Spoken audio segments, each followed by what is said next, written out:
하나님 말씀 보겠습니다. 하나님 말씀 마태복음 18장 2절에서 4절 말씀입니다. 제가 가지고 있는 성경은 신약성경 30페이지쯤 됩니다. 우리 교독하도록 하겠습니다.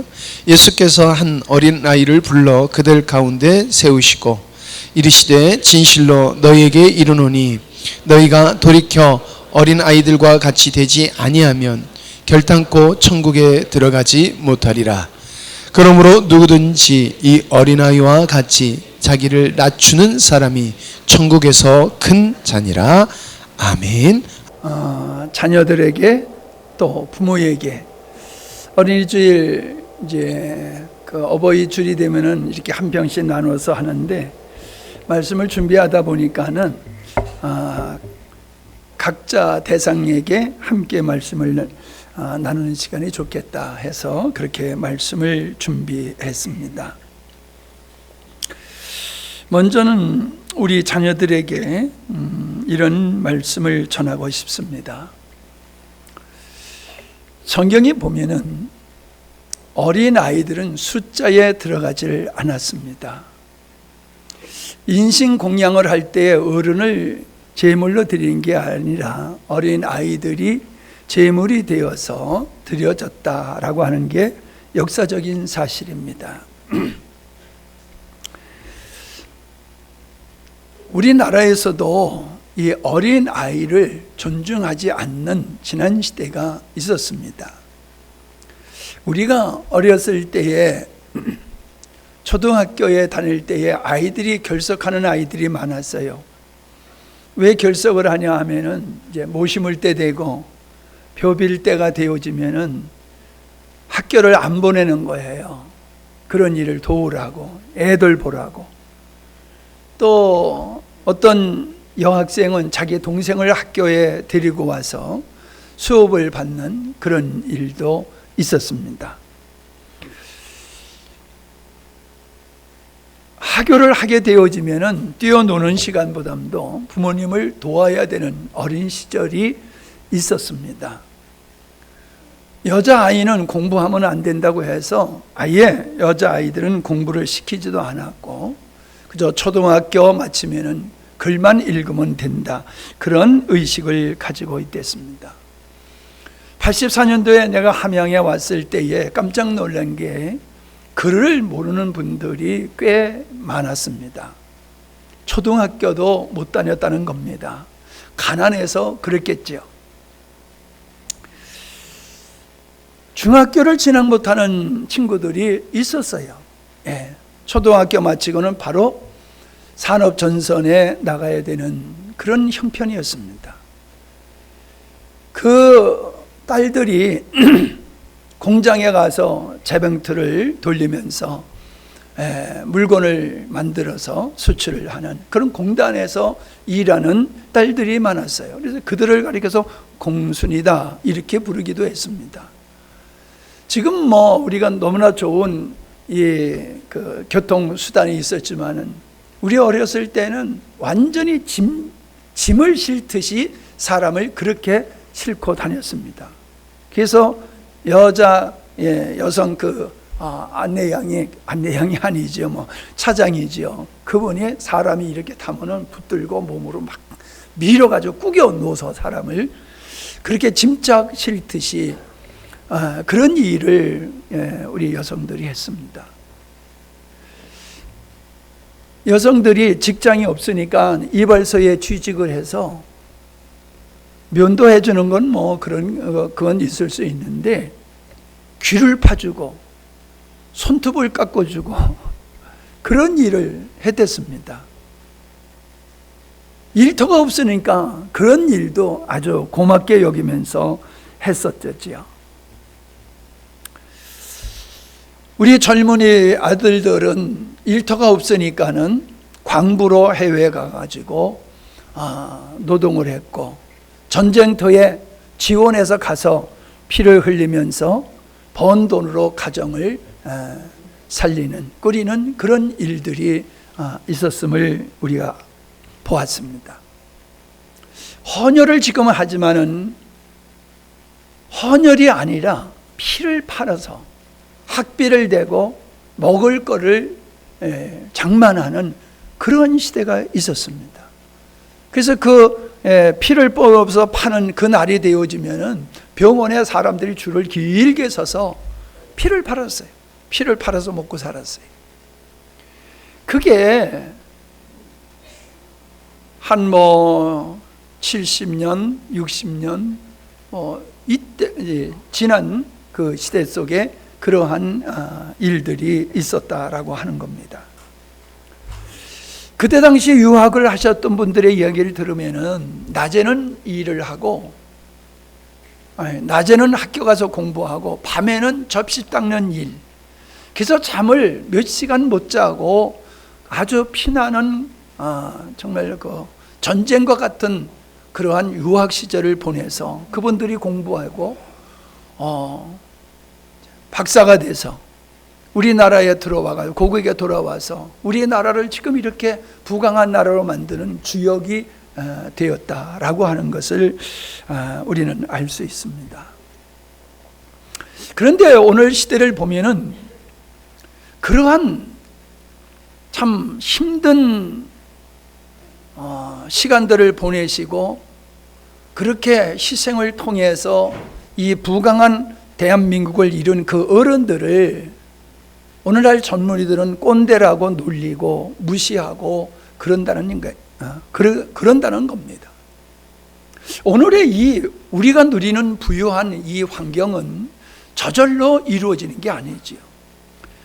2차 대전 때 독립한 많은 나라가 있었지만은 모든 나라가 이렇게 잘 사는 나라가 되지 않고 우리 대한민국만이 그 신생국가로서 선진 대열에 들어선 나라는 우리나라밖에 없다는 겁니다.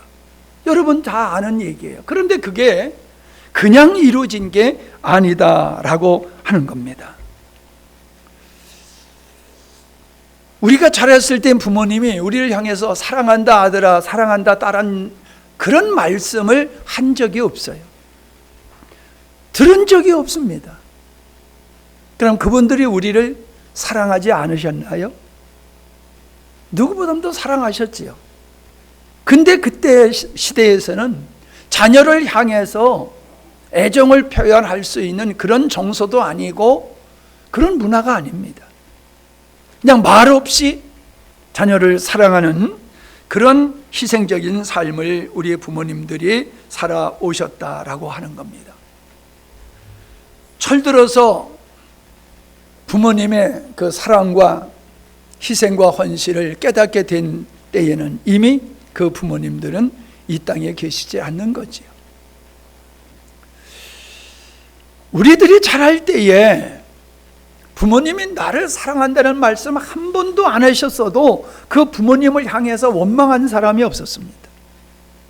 찢어지게 가난한 환경 속에서 자랐지만은 나라를 원망하는 아이들은 없었습니다. 나라에 대한 고마움과 부모님에 대한 감사로 아이들이 그렇게 성장했습니다. 여러분, 그러나 오늘 이 시대를 바라보면은 고마워하고 감사하기보다는 섭섭함과 원망을 하는 자녀들이 많은 것을 보게 됩니다. 많은 사람을 접하다 보니까는 부모님이 그래도 경제적으로 사회적으로 능력이 있으셔서 자녀들에게 남다른 혜택을 주고 또 그렇게 받는 아이들이 부모님 앞에 더 감사하느냐 하면 안 그러더라고요.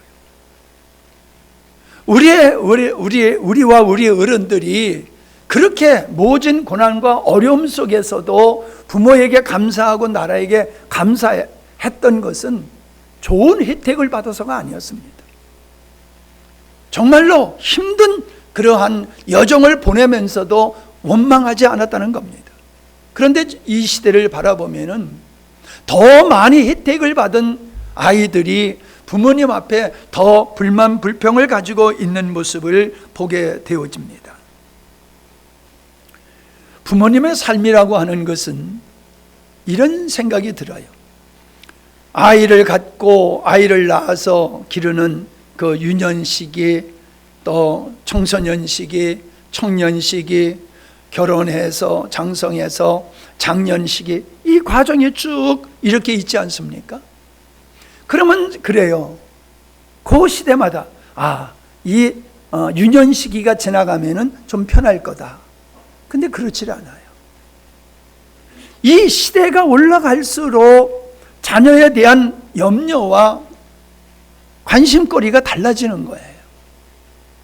그래서 어린 아이였을 때에 자녀를 향한 그 짐, 가장으로서 부모로서 가져야 할 그 짐의 무게는 자녀가 성장하면은 끝나는 게 아니에요. 자녀가 아무리 나이가 많고 장성한 사람이 돼도 부모의 마음속에는 자녀를 향한 그 짐이라고 하는 것은 가벼워지지 아니하고 점점 무거워지는 거예요. 아마도 세상을 떠날 때에만이 그 짐이 벗어지지 아니할까라는 생각을 해봅니다. 부모의 마음은 그런 거예요. 우리 여기 이 자리에 계신 분들은 대부분 우리 젊은 40, 50대 엄마 아빠들이란 말입니다. 그러나 60대, 70대, 80대 그 위에 분들은 제가 하는 이 이야기가 더 가슴에 와 닿을 거예요. 여러분이 지금 초등학교 다니고 중학교에 다니고 청년의 자녀를 두는 여러분의 갖는 그 자녀에 대한 부담금은 전부가 아니에요. 살아갈수록 점점 무거운 짐을 그 부담감을 가질 수밖에 없는 게 부모더라라고 하는 겁니다. 돌아보면은 인생은 후회하는 것이 참 많습니다. 자녀를 최선을 다해서 길렀지만은 최상이 아니었다. 부모님을 향해서 내가 최선을 다했지만 그것도 최상은 아니었다. 늘 자녀에 대한 미안함과 부모님을 향한 미안한 마음을 가지고 살게 되어 있습니다. 저는 오늘 젊은 여러분들에게 엄마이고 아빠이지만 우리 젊은 우리 집사님들에게 오늘의 내가 되어진 오늘의 이 현실은 그냥 거저된 것이 아니라 부모님, 이 나라와 이 나라를 세워가시는 그 분들의 헌신을 통해서 희생을 통해서 이루어졌다라고 하는 것을 여러분이 꼭 기억했으면 좋겠습니다. 여러분이 최선을 다해도 돌아보면 분명히 후회할 거예요. 내가 그때 그 자녀를 좀 더 잘 길렀을 거예요. 바르게 길러야 되는 건데 못했다고 하는 후회. 부모님이 계시지 않을 때에 내가 그때 부모님에게 보다도 부모님의 마음을 알고 부모님에게 내가 좀 잘했을 걸. 이런 후회가 반드시 여러분에게도 있을 겁니다. 그러나 그 후회가 적어야 된다는 거야. 아주 없을 수는 없을 것 같아요. 다 그런 후회를 갖게 되는데 그 후회가 좀 적어야 되지 않느냐, 그런 생각에서 여러분에게 말씀을 드립니다. 신앙생활이라고 하는 것도 유년기가 있고 청소년기가 있고 청년, 이런 세대가 있듯이 신앙생활도 동일하더라. 우리가 어린 아이가 태어나서 장성한 사람이 되기까지 부모의 그런 헌신이 필요하듯이 우리의 신앙도 성장하는 것이 동일한 원리들이라고 하는 겁니다. 우리는 어린이 주일 하면은 나는 어른이고 너희들은 아이야 라고 생각을 하시지요, 보편적으로. 근데 우리가 하나님 앞에서 보면요, 우리가 아무리 나이가 먹었어도 애에 속하지도 않는 거예요. 하나님 앞에서는 언제나 우리가 어린아이의 위치에 있을 수밖에 없다는 것입니다. 그래서 어린아이의 마음을 우리가 한번 돌아보는 거 필요합니다. 부모의 마음으로서 내가 어떻게 지금 자녀의 교육을 잘하고 있는가라고 하는 것을 돌아보는 것이 매우 중요하다고 생각합니다. 오늘 제가 여러분에게 이 시간부터 드릴 말씀은 새로운 말씀이 아닙니다. 이미 여러분에게 수차에 걸쳐서 나누었던 말씀입니다. 들었던 말씀이다 이렇게 생각하지 마시고, 내가 들었던 말씀이고 목사님이 그렇게 강조했던 말씀인데 과연 나는 어떻게 살아왔는가? 내가 어떻게 지금 살고 있는가? 정말로 정상적으로 내가 부모의 노릇을 감당하고 있는가? 하나님의 나에게 주신 그 복된 자녀를 짐으로 여기는가 사명으로 여기는가를 한번 또 생각해 보면 좋겠습니다. 오해 없기를 바랍니다. 뭐 하나 날 수밖에 없으니까 하나 날 수도 있고, 뭐 낳고 싶지 않아서 안 낳는 게 아니라 낳고 싶은데도 못 낳는 가정들도 있고 그렇지 않습니까? 그러나 요즘은 결혼도 안 하고 자녀도 안 납니다. 결혼하고도. 우리의 자녀를 하나님이 주신 놀라운 축복이라고 이야기를 하면서 그 축복된 아이를 낳지를 않습니다. 그럼 자녀를 우리가 축복이라고, 하나님이 주신 축복이라고 생각하는 게 틀렸지 않습니까? 하나님이 주신 자녀를 많이 얻는 것, 그래서 하나님이 원하시는 대로 잘 양육하는 것, 이것이 하나님의 뜻을 이루는 것이고 이 땅에서 우리가 하나님이 주시는 복을 누릴 수 있는 길이다라고 하는 겁니다. 오늘 말씀을 보면은 이제 부모님들에게 드리는 말씀이 되겠습니다. 너희들이 어린아이와 같이 되지 아니하면 결단코 천국에 들어가지 못하리라. 천국에서는 어떤 사람이 큰 자이냐? 자기를 낮추는 사람이 천국에선 큰 자다. 여러분, 왜 어린아이를 예수님이 등장시켰겠습니까? 사람은 태어날 때 보면은 매우 순수한 모습을, 순진한 모습을 보게 되어집니다. 그런데 인생을 살면서 오염되어지고 망가지지요. 막 태어난 아이가 잠든 모습, 웃는 모습을 보면서 화를 내는 사람 없습니다. 그냥 그 모습만 봐도 웃음이 나오고 들여만 봐도 행복합니다. 그래서 우리가 자녀를 위해서 희생하는 것이 대단한 것 같지만은 자녀가 우리에게 주는 기쁨과 행복이라고 하는 것은 얼마나 큰지 모릅니다. 여러분, 그런데 그렇게 순수했던 아이가 자랄수록 오염되고 망가진다라고 하는 겁니다. 그 순수한 아이를 등장시켜서 하나님의 백성들이 가져야 될 성품이 어떠한 것인가 라고 하는 것을 주님께서 말씀하고 계시는 거지요. 여기서 말씀하는 천국은 우리가 죽어서 가는 천국만 말씀하는 게 아닙니다. 이 땅에서부터 우리가 하나님의 말씀대로 삶으로 누릴 수 있는 그 복된 삶을 일컬어서 천국이다, 그렇게 말씀하기도 하시는 것입니다. 어린아이의 특징을 몇 가지 생각할 수 있습니다. 겸손합니다. 단순합니다.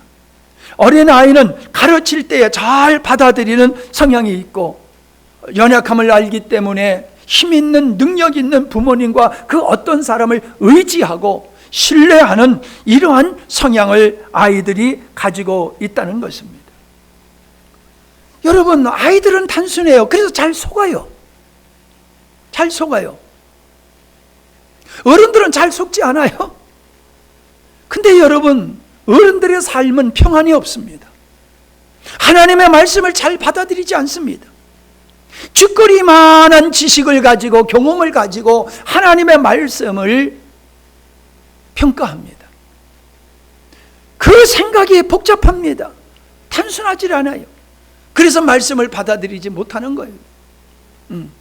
믿음은 단순하다라고 하는 겁니다. 신뢰는 단순할 때에 우리가 신뢰할 수 있는 거예요. 생각이 많으면 신뢰하기가 어렵다는 것입니다. 사람들이 자기가 경험한 지식과 그 경험을 가지고 생각하게 되면 단순하지 않습니다. 복잡해집니다. 그리고 마음에는 의심과 불신이 생기게 됩니다. 이것이 하나님의 말씀을 받아들일 수 없는 요소가 되는 것이다 라고 하는 겁니다.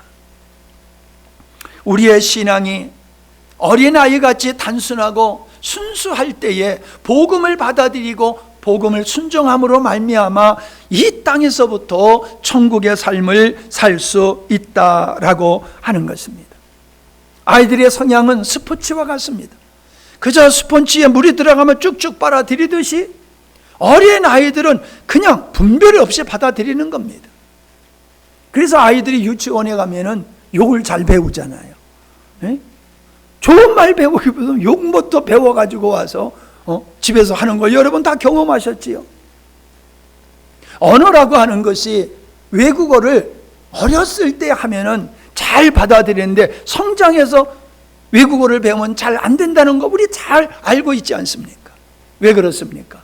어릴 때의 두뇌가 그저 받아들일 수 있고 마음에 받아들일 수 있는 좋은 토양이었기 때문에 그렇다라고 하는 것입니다.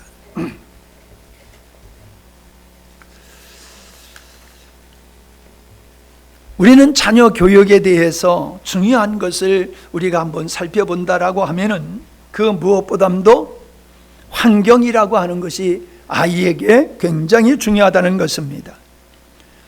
사람은 살아가는 환경, 그가 살아가는 환경 속에서 인성이 형성된다라고 하는 겁니다.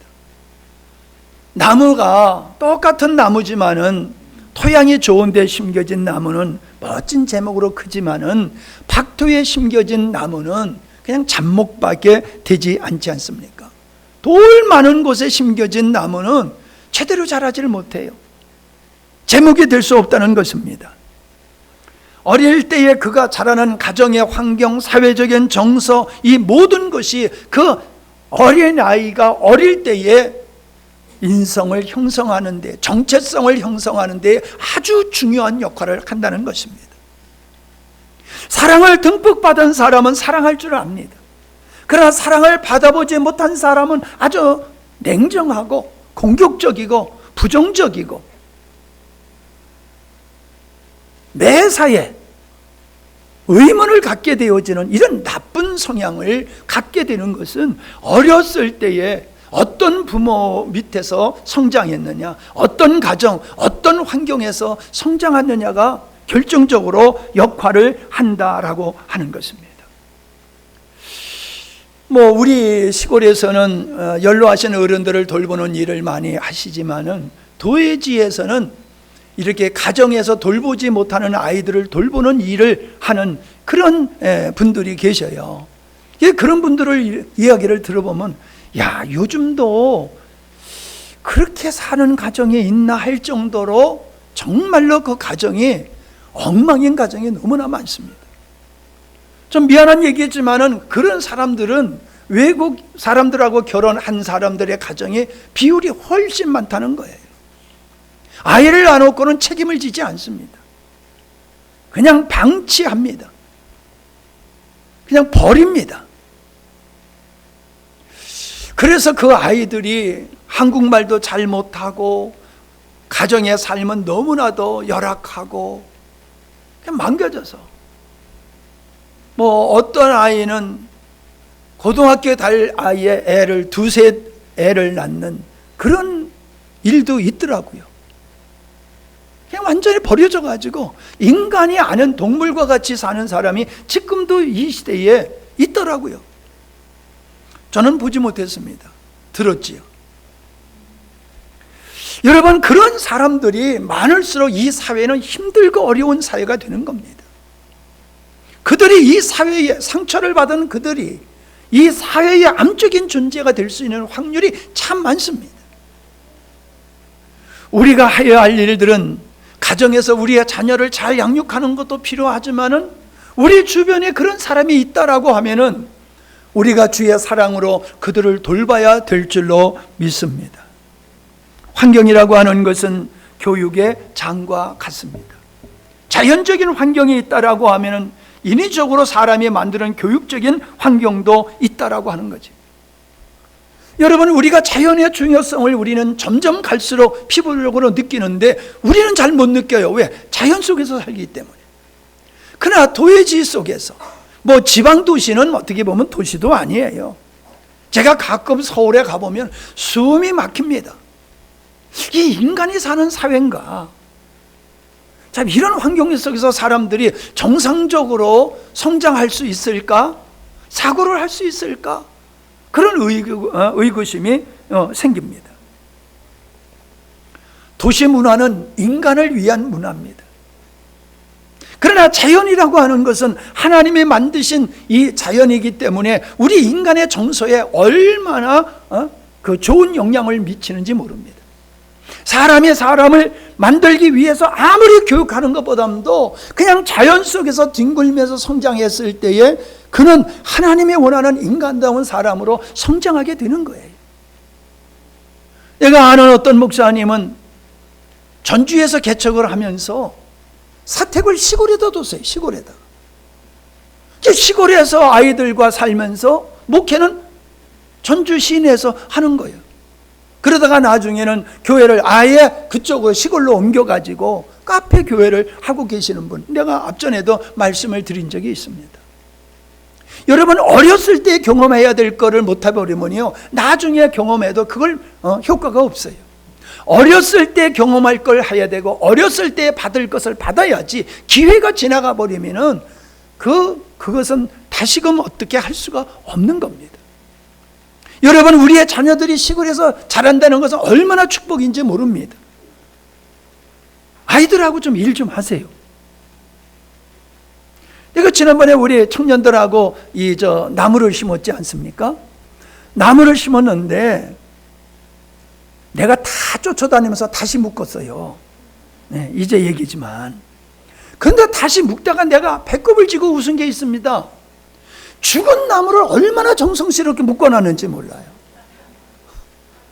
죽지 말라고 산 나무를 고추대에다가 거기다 묶는 건데, 죽은 나무인지 산 나무인지 모르고 죽은 나무를 정성스럽게 묶어놨더라고요. 어디서 이런 게 있어 이러는 게 아니라 제가 그걸 보고 웃었어요. 얼마나 웃었는지 몰라요. 야, 시골에 사는 애도 죽은 나무하고 산 나무를 구별을 못하는구나. 하나님은 우리에게 땀 흘리는 복을 주셨습니다. 땀을 흘리는 것, 땀과 더불어서 땀을 흘릴 때에 사람의 마음은 정화가 되어지고 하나님이 원하는 인격자로 성장할 줄로 믿습니다. 여러분, 손주들 방학 때 좀 내려오라고 그래가지고 방학 때 손주들하고 밭에서 마늘 좀 일 좀 하고요, 모기도 뜯기고요, 상처도 좀 나게 하고 그런 경험을 하게 하세요. 뭐 조금만 다치면 막 그냥 난리버섯 치지 말고, 침 한번 쓱 바르면 다 나요. 예? 모기 물린 거 가만히 있으면요, 좀 시간 지나가면 다 나요. 면역력이 생겨요. 아이들이 우상이 돼버렸어요. 하나님이 주신 선물로서 하나님이 원하시는 인격자로 성장시키는 교육이 아니라 내 우상이 돼버렸어요. 그래서 부모들이 아이들한테 그랬어요 저랬어요 그러는데, 나 그거 보면 참 이해가 안 돼요. 여러분, 아이의 인격을 존중하는 것이 아이에게 존댓말을 하는 게 아이의 인격을 높이는 겁니까? 어떤 분은 아이가 어떻게 하든지 그냥 내버려 둡니다. 스스로 알아서 처음부터 자기가 알아서 하도록 내버려 둬야 돼. 근데요, 안 그래요. 인간은 스스로 옳고 그름을 분별해서 살아갈 수 있는 그 유년기가 아니란 말이에요. 그때는 보호자가 도와줘야 되고 이끌어줘야 되고 세워줘야 되고 가르쳐야 되는 거예요. 그런데 네 문제는 네가 알아서 해 그랬더니 걔가 자기 문제를 자기가 감당하지 못하니까는 커가면서도 방황을 계속 할 수밖에 없다라는 거예요. 어린아이의 인격을 존중하는 것은 그가 자기가 모든 걸 스스로 하더라도 나는 방치라고 생각합니다. 방치하는 게 아니에요. 아이에게 이랬어요 저랬어요 하는 것이 아이의 인격을 존중하는 게 아닙니다. 왜 성경에서는 아이에게 체벌하라고 말합니까? 왜 그 귀한 자녀를 그렇게 매를 쳐서 가르치라고 말씀하고 있습니까? 인간의 죄성 때문에 그런 거예요. 인간은 죄성이 있기 때문에 좋은 말로 하면 안 들어요. 우리 부모님들 생각해 보세요. 애들 말을 안 듣는다고 생각하는 우리 부모님들은 어렸을 때 말 잘 들었어요? 내가 묻는 거예요. 잘 들었어요? 잘 들은 사람 손 들어봐요. 나는 부모님이 말씀하신 대로 나는 100% 순종 잘했습니다. 자기들도 안 했잖아. 왜 그래요? 인간은 죄성이 있어요. 그래서 나쁜 건 그냥 말 안 해도 배우고 좋은 거 바른 거는 아무리 가르쳐도 안 들어요. 그러니까 이건 반드시 해야 될 거니까 매를 때려서도 가르치라. 성경은 그렇게 말하고 있는 거예요. 아이를 때리는 게 아이의 인권을 무시하는 게 아니에요. 학생 인권 조례, 아이들을 위한 거라고 그러지만은 이제 좀 해보니까 어떻습니까? 이거 아이들 망치는 거로구나. 학교의 모든 교육의 시스템이 완전히 무너지는구나, 이걸 느끼잖아요. 다음번에 우리 김환식 집사님이 한번 강의 한번 좀 해보시오. 예? 오늘 학교의 실태가 어떠한가, 기독교의 관점에서 한번 준비해서 하시오. 근데 너무 말을 빨리 해서 못 알아들어. 난 저 양반이 얘기하면은 긴장을 해, 긴장을 막. 아유, 정신 놓고 들으면 못 알아들어. 그래서 아니 저렇게 하면서 아이들을 어떻게 가르쳤지? 혼자 그랬어. 걔 훈련이 되면 또 다 들리나 봐. 괜히 쓸데없는 얘기 했네요. 우리는 맹모삼천지교라고 하는 말을 잘 알고 있습니다. 맹자의 어머니가 맹자를 교육시키기 위해서 3번이나 이사를 했다는 얘기지요. 왜 이사를 했습니까? 환경에 따라서 아이의 모습이 달라지니까. 장사하는 데 가서는 장사하는 모습, 장례 치르는 데 가서는 장례 치르는 모습, 그냥 그대로 환경에 따라서 아이들이 그렇게 자라는 거예요. 그래서 나중에는 우리로 말하면 학교잖아요. 학교 옆으로 이사를 했다는 거 하지 않습니까? 우리는 환경에 절대로 자유로울 수가 없는 겁니다. 가정이라는 환경, 사회라는 환경, 교육이라는 질, 이게 얼마나 중요한지 모릅니다. 여러분, 오늘날 이 사회가, 가정이 왜 이렇게 혼란스럽습니까? 저는 잘못된 교육에 있다고 생각합니다. 왜 잘못된 교육이 발생합니까? 인간의 탐욕 때문에 잘못된 교육이 이루어지고 있다. 저는 그렇게 생각을 합니다. 좋은 교육을 받은 사람이 좋은 인물이 되는 것이다 라고 하는 겁니다. 여러분, 개천에서 용난다는 말을 과거에는 많이 했습니다만 요즘은 개천에서 용나지 않는다, 개천에서 절대로 용이 나올 수 없다, 그런 얘기들을 하는 것을 우리가 보게 되어집니다. 제가 우리 자녀들 또 이 목사님이 여기 있고 그러지만은 저희가 교회 개척을 했을 때에 그 신옥인 할머니를 우리가 모셨어요. 그 신옥인 할머니가 다친 몸으로서 혼자 이렇게 들 수가 없어가지고 방 2칸이었을 때에 아이들이 자는 방에 할머니를 모시고 이 침대를 만들어서, 할머니는 2층에서 자고 아이들은 침대 밑에서 자고 그랬거든요. 그런데 우리 아이들이 그 할머니를 얼마나 잘 섬겼는지 몰라요. 정한성 할아버지도 마찬가지고 잘 섬겼어요. 요즘 아이들 할머니 할아버지들 더럽다고 멀리 하는데 너무도 잘 섬겼어요. 왜요? 할머니 사랑을 받았어요. 우리 아이들이 할머니의 사랑을, 지극한 사랑을 받다 보니까 모든 할머니들이 우리 할머니 같은 거야. 그러니까 할머니에 대한 그 정서를 가지고 그 할머니를 그렇게 잘 섬겼던 그런 날을 우리가 돌아보게 되어집니다. 저는 우리 아이들에게 늘 어디 갔다 오면 빈손으로 들어오지 말아라, 어느 집에 방문했을 때 빈손으로 반드시 가지 말아라, 반드시 뭔가 사들고 인사를 가야 된다, 저는 그렇게 가르치겠습니다. 여러분, 섬기는 것, 헌신하는 것, 배운 사람만이, 경험한 사람이 하게 됩니다. 경험해보지 못한 사람은 남을 섬기는 걸 너무너무 싫어합니다. 이번 주도 많은 손님이 오셔가지고 여러분들을 손님 대접을 했습니다. 사모님이 그 수고를 하느라고 많이 애를 썼어요. 근데요, 그전보다 사랑이 더 많은 사랑으로 식사를 해서 그분들을 섬기는 수고를 하는데 더 음식이 맛있어요. 왜요? 사랑하는 마음으로 하기 때문에 그런 겁니다. 여러분, 내 부모가 목사님을 잘 섬기면 아이가 목사님이 소중한 분으로 압니다. 근데 집에서 목사님이 이러쿵저러쿵 투덜투덜 대면은 아이들이 그 소리 듣고 목사님에 대한 권위가 세워지지 않는 거예요. 아, 행편은 목사님이로구나. 그럼 그분이 전하는 메시지가 들어가지 않는 거예요. 우리가 아이들이 보는 앞에서 어떻게 하느냐, 어떤 말을 하느냐는 그 아이에게 얼마나 중요한 영향력을 미치는지 모릅니다. 함부로 우리가 누구를 비난하고 부정적인 얘기를 하면은 그거로 끝나는 게 아니라 우리의 자녀들이 그런 정서 속에서 그렇게 만들어지는 거예요. 저는 교육 중에 가장 중요한 교육이 정체성을 심어주는 거다라고 하는 겁니다. 아니, 심어주기보다도 정체성을 깨닫게 하는 거지요. 가정에서 자녀라는 정체성, 국가에서 국민이라는 정체성, 하나님 앞에서 하나님의 자녀라고 하는 이 정체성을 일깨워주게 되어졌을 때 그는 자기의 정체성을 살아나기 때문에 결단코 삐뚤 생활을 할 수가 없는 겁니다. 근데 우리가 그런 일에 얼마나 오늘날 엄마 아빠들이 신경을 씁니까? 그런 거 별 신경 안 써요. 지금 여러분에게 드린 말씀 별로 신경 안 써요. 그냥 학교 가서 공부 잘하면 최고인 줄 알아요. 그렇게 최고인 줄 알았던 그가 소위 우리나라에서 대기업에 취직을 했는데 견디질 못해, 한 달도 견디질 못하고 그냥 퇴사를 해버리고 말아요. 왜 그렇습니까? 인격이 공동체 생활을 하는 데 필요한 훈련과 교육이 안 된 거예요. 제가 그랬지요. 여미가 여미하고 같이 공부하는 아이의 어머니가 부산에서 매일 만난 과일을 서울로 보낸다는 거예요.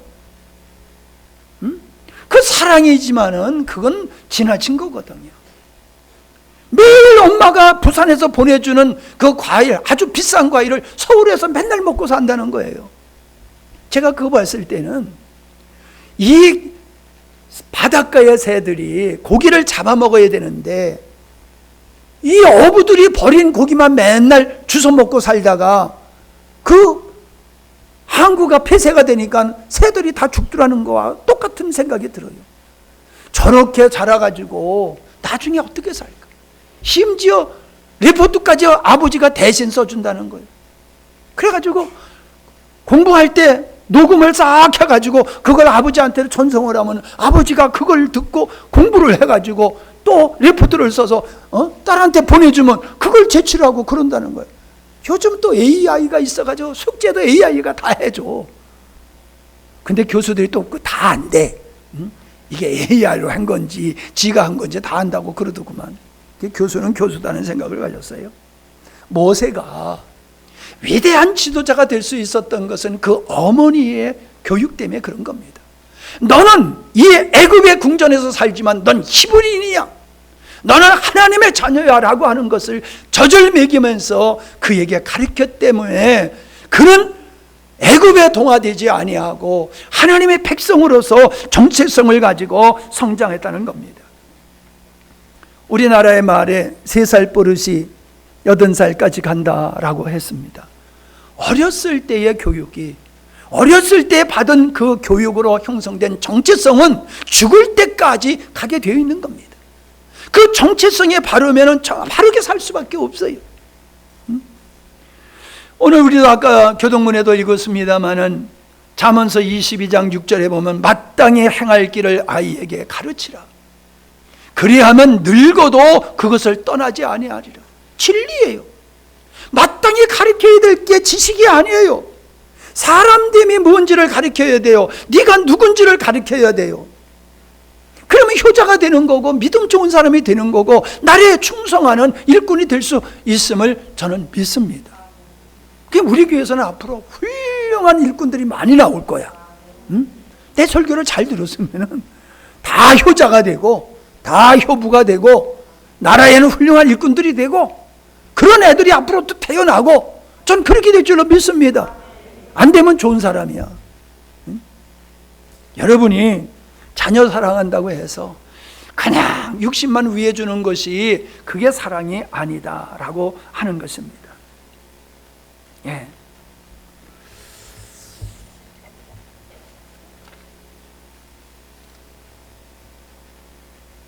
저는 이번 주에도 이 젊은 아이들이 와서 함께 좋은 시간을 보냈습니다.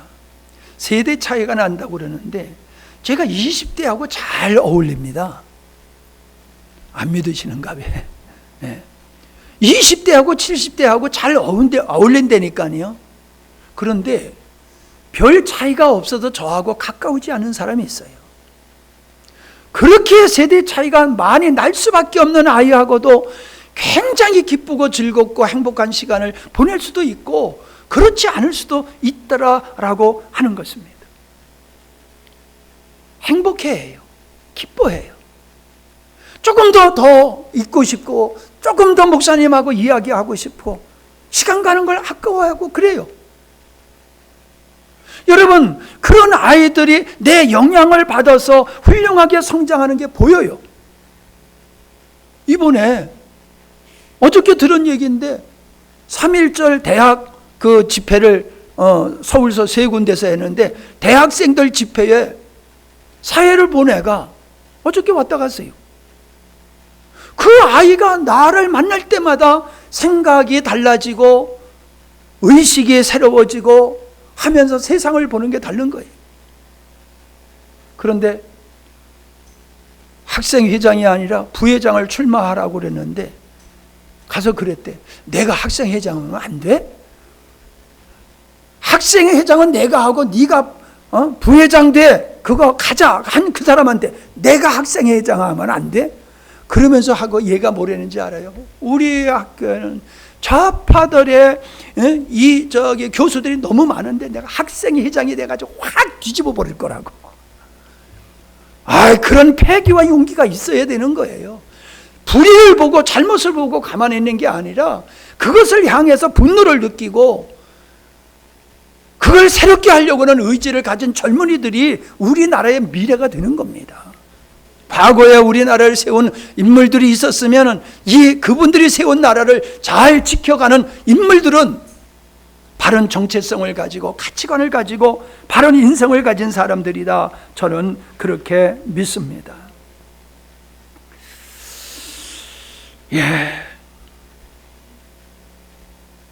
저는 교육을 간섭으로 여기는 현 시대의 모습을 너무나 안타깝게 생각합니다.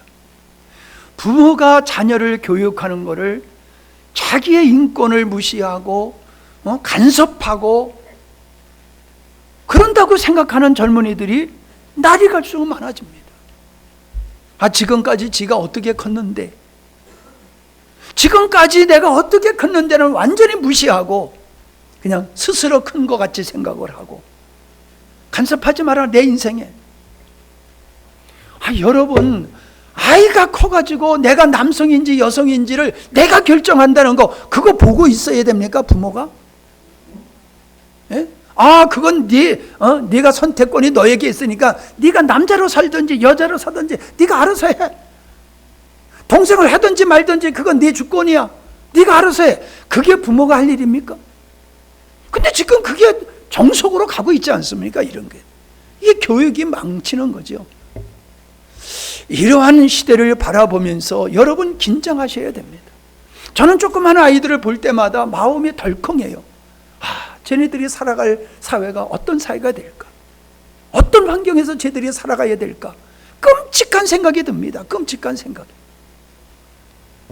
여러분, 그냥 여러분이 살아온 것 같은 미래가 아니에요. 앞으로 살아갈 미래는 우리가 상상하지 못한 미래가 오잖아요. 환경적으로 경제적인 거 이런 과학적인 것뿐만 아니라 사람들의 의식이 과거와 지금은 완전히 다르잖아요.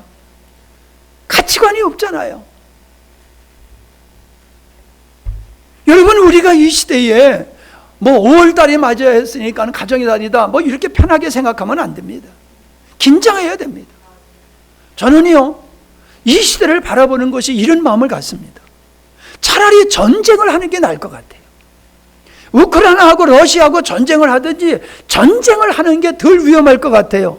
정신적으로 다 썩어가고 뭉그러져가는 이런 타락한 이 시대를 바라볼 때에 차라리 전쟁이 나을 것 같다. 저는 잠을 못 잡니다.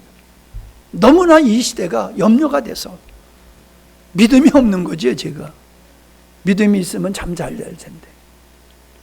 무슨 말씀을 드립니까? 그만큼 지금 우리가 살아가고 앞으로 다가오는 시대는 하나님의 말씀으로, 지난주에 드렸던 것 같이 인간은 하나님의 말씀으로 사는 거라고 그랬는데 하나님의 말씀으로 사는 우리의 자녀가 아니면은 세상에 다 동조가 돼가지고 다 망가지고 마귀에게 다 우리의 자녀들 영혼을 뺏길 수밖에 없습니다.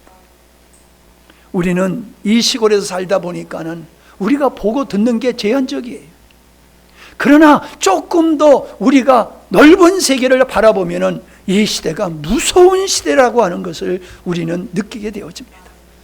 그걸 느껴야지 오늘 가정을 지키고 믿음을 지키는 일에 우리는 열심을 다하게 될 줄 믿습니다.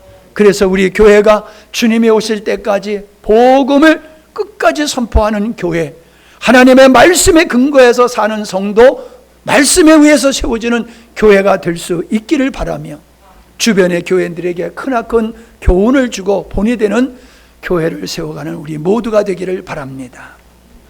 아버지 하나님, 우리에게 아름다운 가정을 주심을 감사합니다. 우리에게 아름다운 조국을 주심을 또 감사합니다. 주님의 은혜가 헤아릴 수 없는 그 은혜임을 우리가 알고 깨닫기에 우리는 하나님 앞에 감사하는 마음을 가지고 있지만은 우리가 살아가는 이 시대는 너무나도 가정이 무너지고 가치관이 무너지고 교회가 무너지고 나라가 무너지는 모습을 보게 되어집니다. 겉으로 보면 멀쩡하지만은 속을 들여다보면 여기가 구멍나고 저기가 썩고 문드러지는 이 현상들을 보게 됩니다. 우리가 시대를 볼 수 있는 눈을 갖게 하여 주시옵시고 이런 시대 속에서 우리가 믿음을 바르게 지키고 믿음 안에서 승리하는 우리의 자녀가 될 수 있도록 깨있게 하여 주시옵시고 그를 위하여 우리가 땀 흘려 수고하는 우리 모두가 되게 해 주시옵소서. 참으로 5월달을 맞이해서 우리의 가정을 진단하는 기회가 되게 해 주시고 내가 지금까지 엄마로서 아빠로서 자녀로서 어떻게 살아왔는가 우리의 삶을 점검할 수 있는 좋은 기회가 되게 해 주시어서 새로운 모습으로 우리의 삶이 만들어질 수 있도록 이끌어 주시옵소서. 하나님 앞에 생일 감사 헌금 드렸습니다. 구제 헌금 드렸습니다. 감사 헌금 드렸고 선교 헌금과 차량 헌금 11조를 드렸습니다. 우리에게 믿음을 주셨기에 어려운 형편에도 하나님의 나라를 위하여 또 내 신앙 고백으로 귀한 예물들을 드렸사오니 주여 긍휼히 여기시고 저희들에게 하늘의 신령한 복으로 축복하여 주시옵소서. 영혼이 잘됨과 같이 범사에 하나님의 은혜를 입고 사는 축복도 아울러 허락하여 주시옵소서.